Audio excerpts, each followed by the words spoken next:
Hello. Okay, so today we're gonna talk about the Arduino. So the Arduino is this is a microcontroller, specifically a microcontroller board, and open source ni siya. And this is essentially the gateway for robotics and DIY electronics, and more specifically sa IoT. So this gives our projects a brain that makes them smart, reactive, and occasionally, kung mo siya i-code is, may mo siya sassy. Okay, so, kung siyang Arduino.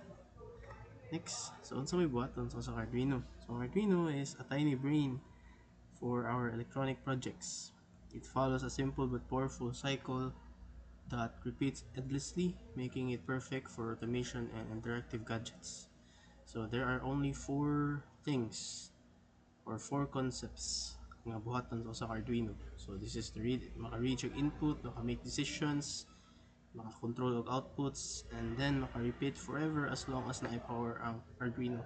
So mura na siya, and then we have input versus output. So ang Arduino is a microcontroller niya na siya paagi para makakawag input.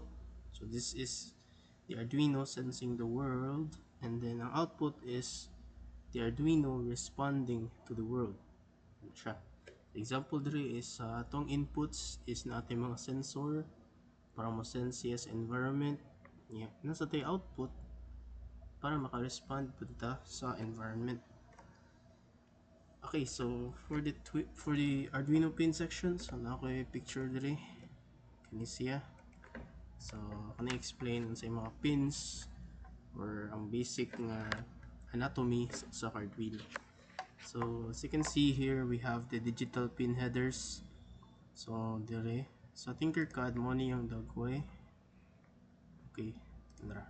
So mo ni yung dagway sa Tinkercad. So the same ra na dire.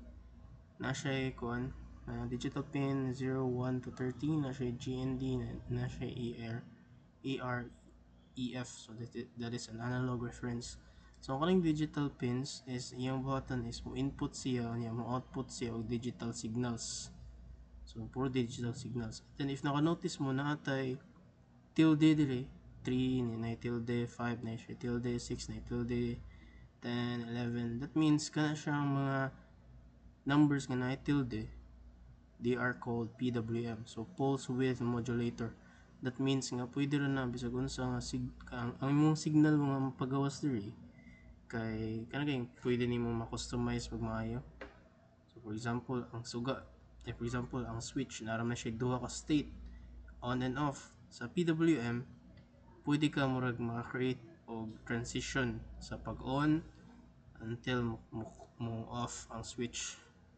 So mo na siya more customizable sa kanang mga PWM headers. And next is kani, if nakikita mo ni mo na siya ang main chip. So ang gamit sa Arduino is Atmega 328. So mo na siyang iyang chip build for microcontroller. So kaning Arduino is money microcontroller, and the rest is ang board. So ang Arduino is microcontroller na board na siya. Then next is kaning power headers. So ari gawas ang power nata 3.3 volts, 5 volts, ground, duha ka ground, nata VIN, reset, and IO reference. So ari ni mo kuan buto yung components specifically sa mga sensors. If need nila power, ari sila ma-release, ari sila matagaan og power. So na uban sensors need nila is 3.3 volts, nasa uban yung 5 volts lang. So everything nga pagawas ani nga pins is clean power nga mahatag sa Arduino. And then ang kaning analog in is diri nimo mabasahan unsay gi-read sa imong sensor. For example, natay kato atong gibuhat nga photoresistor. So usa ka pin niya atong gibutang sa A0 para makabasa ta unsay reading sa atong sensor. So diri na si analog in. And then unsa pa? So natay reset button. So kung ganahan ka i-reset ang codes nga naka-store sa atong Arduino, pinduton na nimo. Yan, nasa tayo USB jack. So ara na may saksak ang imuhang kuan, ang imong computer para connect sa Arduino. Then DC power jack, dira ang power. So we also have the USB interface. So if need yung USB, ara po di saksak. So mana siya. So kaning nasa igbaw, pinaka-importante na diri ang input output mga digital signals. Kaning analog in is katong mabasa ang sa reading sa sensors, and then power is hatag siya power. Yan ang siya. Okay. So next. So nara power pins, analog in, digital pins, PW pins, PWM. Okay. So power pins. So muna siya, 5 volts analog versus digital signals. So as you can see, ang katong digital is duha ra ka state, high or low. Pero if gusto nyo about analog, naka range of values. That means nga imong value can be adjusted dili lang 0 and 1, kundi pwede siya 0 until 1023. So muna siya ang pinaka basic nga range sa analog values. So pwede ka 0, pwede ka katunga sa 1023. So 0, 500 na. So yan siya. Pwede ka maka-create range mo siya og volume knob. And digital is mo siya. Duha ra ka states. Okay? So analog input pins. So kaning analog, so ari na ka makabasa unsay reading sa imong sensor. As you can see, ang key function sa code is analog read. So return siya integer from 0 to 1023 depending sa type sa yung sensor. So ang uban nga sensor is nag-rely sa voltage nga moagi nila. So in kaso nga walay voltage ang sensor, 0 ang iyang value. Pero kung nasa full voltage, like full 5 volts, maabot kinag 1024 possible value. So ikaw na rin bahala, depende sa imong mabasahan kung saan ito yung pag-control.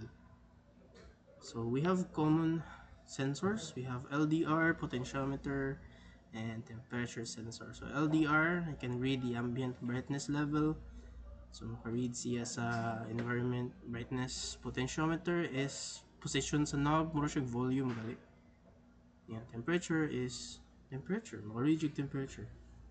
So digital pins. So this is the workforces of your Arduino. Another 14 pins.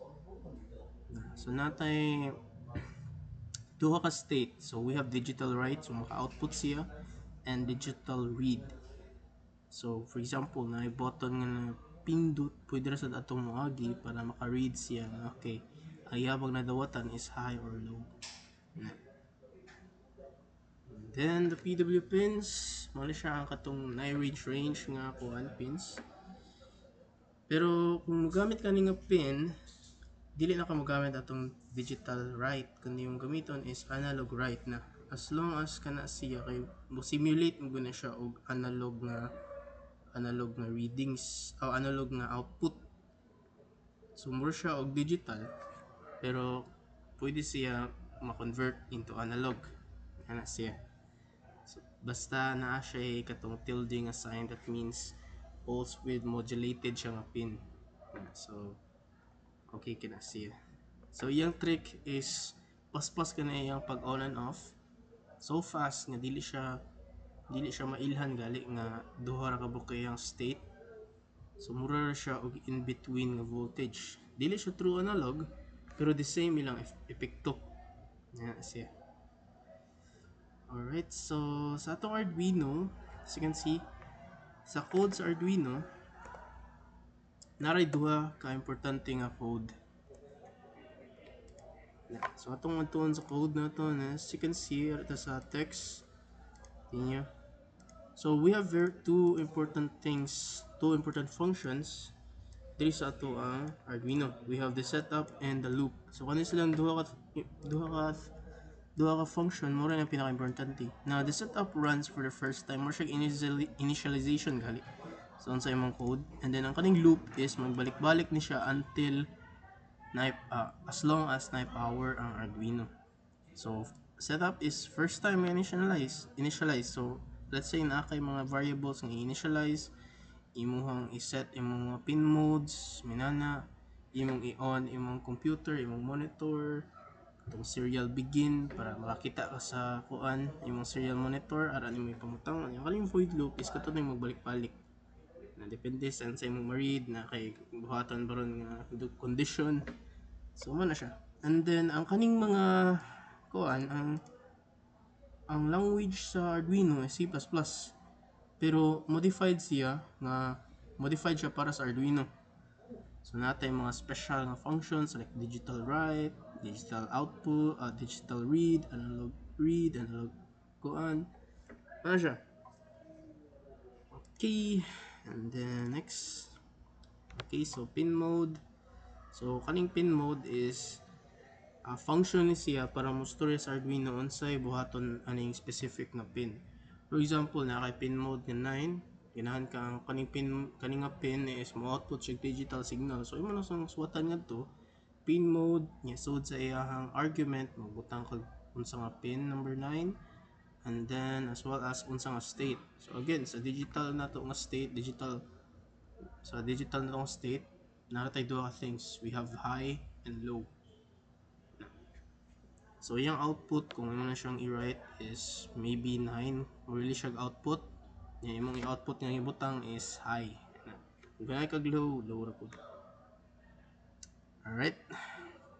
So again, we have very important functions sa Arduino, that is the pin mode, analog read, serial begin, digital write. So ano yung digital write, mag-output siya og digital signal. And then analog read is mabasa sa analog value sa imong sensor. Then serial begin is katuning mag-open siya sa kuan imong computers for debugging para makita ka unsay specific nga value nga imong na read, unsang specific input nga imong ganahan input para maka-debugging gali. For debugging siya kay namo kay murag imong simple nga computer ngadto para kuan siya. Serial begin mo na siya paagi para maka-open ka sa communication channel sa imong computer. Yung kaning 9600 mo na siya ang basic na frequency para maka-storya ka sa imong computer. Okay. So mo na siya yung simple nga schematic unsay buhatan nato kung natay mga sensors. So first is atong i-wire atong sensor. So atong example is katong LDR nato, so light detector. After na is mo read siya sa brightness level, so magamit ang analog read para makuha ang value. After that is depending sa value, mag-create ang logic at ito sa loop. So in kaso atong light level is 500, so below 500 that means nga walay suga. So pwede na ito ibutang ito nga pasigawan na nato itong suga if below na siya sa light level 500. And then after this is morning part nga mag-control na ta sa LED depending sa itong condition. Mag-create na ta og digital write para makasend ta og signal sa ato so kung asa na pin nabutang ang atong LED mapasiga to nato if ato ang nabasahan nga reading is below ng 500 ang suga. So ngit-ngit na masiga din. Okay, so that's it for the Arduino. So basic lang sa Arduino introduction. Okay, so thank you so much and goodbye.